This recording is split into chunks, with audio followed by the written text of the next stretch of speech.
and then in the south of Germany, there was a big player, or there is a big player called Hemp.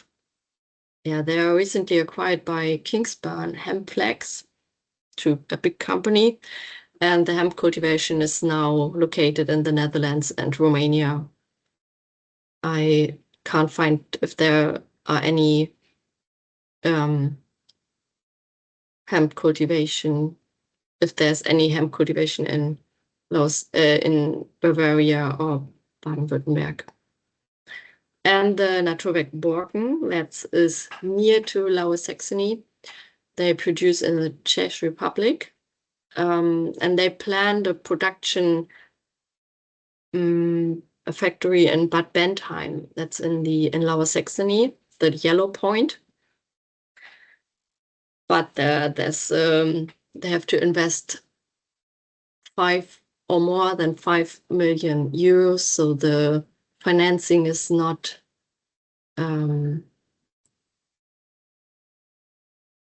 finished. So they try to find investors now, and we support them because in Lower Saxony we have many farmers who produce hemp or who cultivate hemp, and but all the hemp is there are no processing facilities for industrial hemp in Lower Saxony, and the cultivation takes place in the border region at the Netherlands, where key customers for hemp used in construction are located, like Donagro, and the farmers in Lower Saxony, they export their harvest. That means the added value is shifting away to the Netherlands from Germany. And for this year, the demand for Lower Saxony hemp decreased because the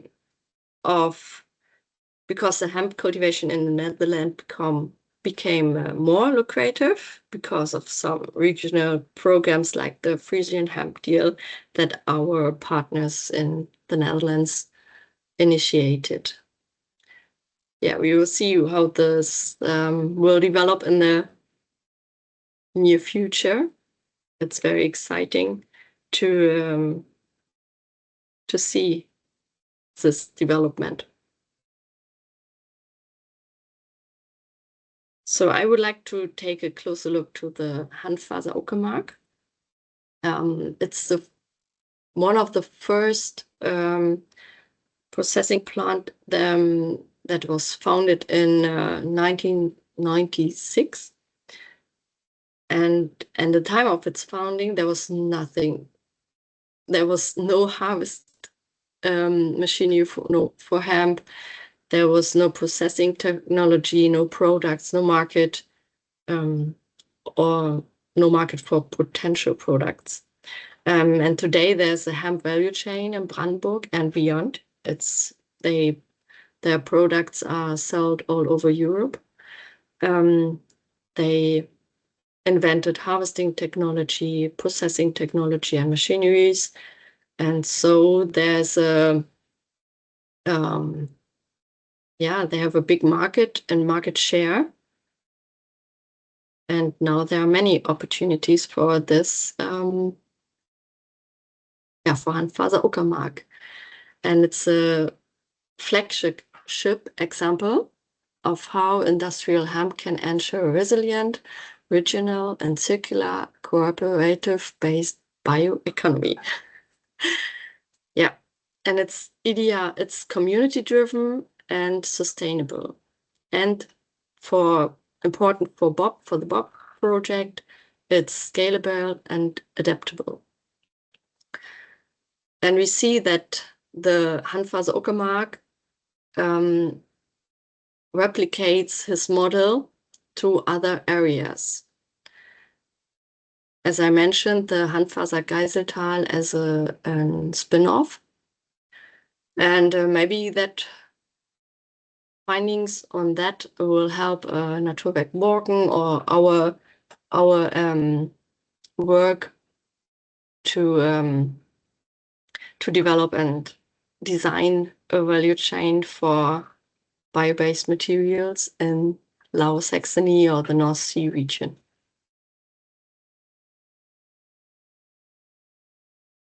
Yeah, but we have to say that hemp is a niche product.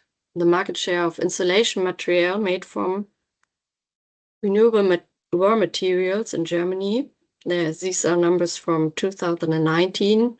There's a market share of 7%, and the most renewable insulation material is wood fiber.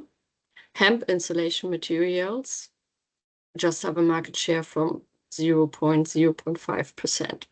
30, you see the number. For the total market. It's very small, but I think it will develop because there are some big player on their way. And I found some data about the hemp storage in a hemp house, CO2 storage in a hemp house. Henrik Pauli, he's you can say famous hemp engineer in Germany. He had very many, he built very many hemp houses and has many projects all over Germany and maybe also Europe. And he built a hemp house in 2022 with a living space from 120 square meters. And he used lime, clay, chives, and wool. And he stored nearly 25 tons of CO2.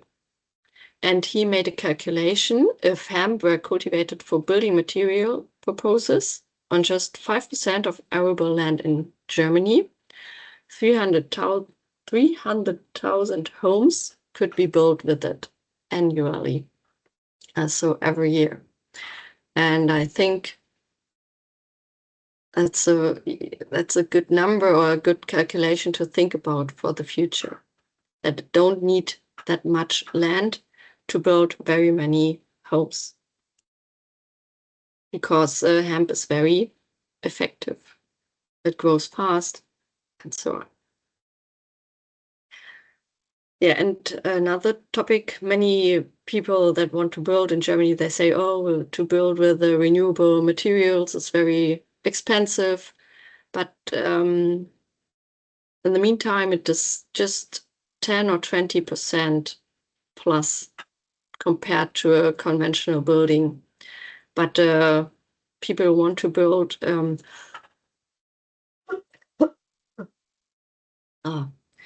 they have to think of the if it's worth it to build with renewable materials. That depends very often on the local construction cost. Are they skilled tradespeople and engineers or architects who can build with hemp? Is there an attractive funding program? Do they save energy long term? And some also think about the resale and the warranties. If they can resale a hemp house, or is it too unknown to for other people who want to buy a house with hemp, built with hemp?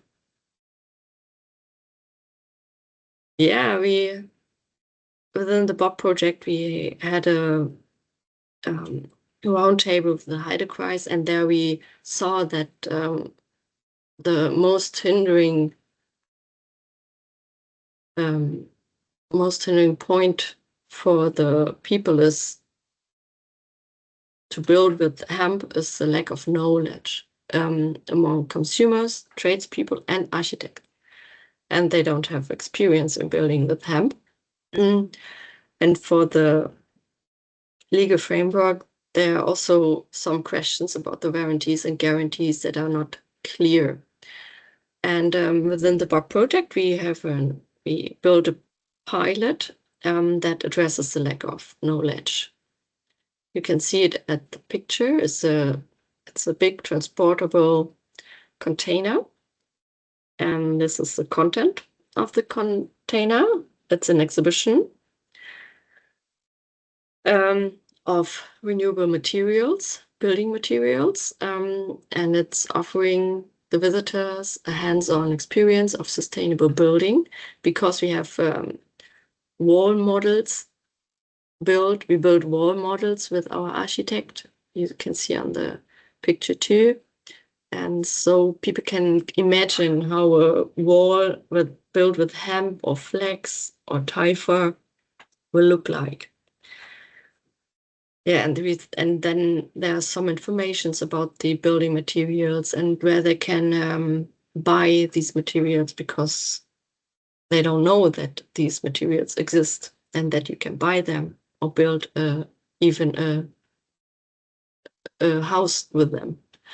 Many people don't know that, even architects. And yeah, I think that's our approach now for the first approach. And within the Bob project, we will we hope that we can find some more points we can pick up and go on. So thank you. That is my part so far.